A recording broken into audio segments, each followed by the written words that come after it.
Vallahi gözüm yanan anamdan sonra kuru nanamdan sonra yerin dibine batsın her şey nanamdan sonra.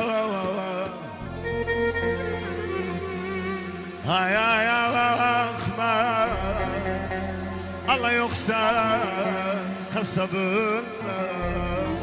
Vallahi gözüm yanar.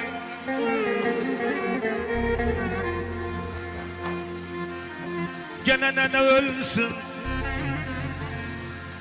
değilsen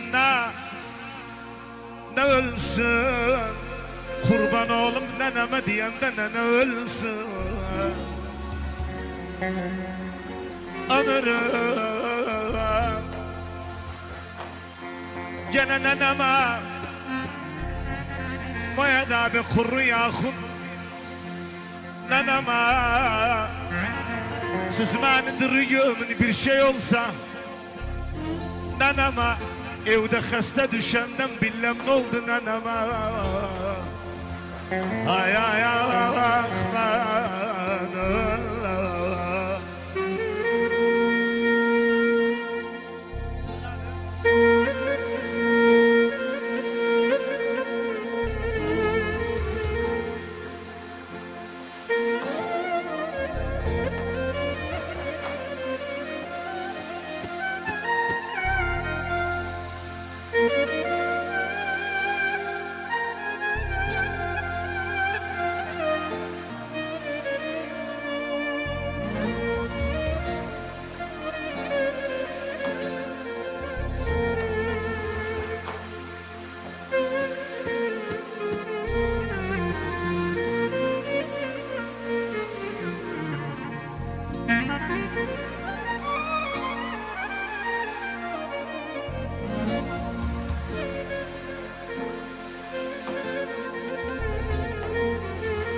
vallahi gözüm yanar gene gez dönendem.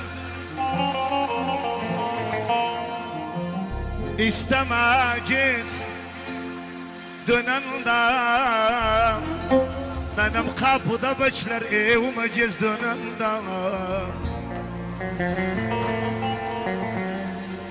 Gene nenem kimin bu kuru, nenem kimin? Kız yalan oğlan yalan hiç olmaz nenem kimin?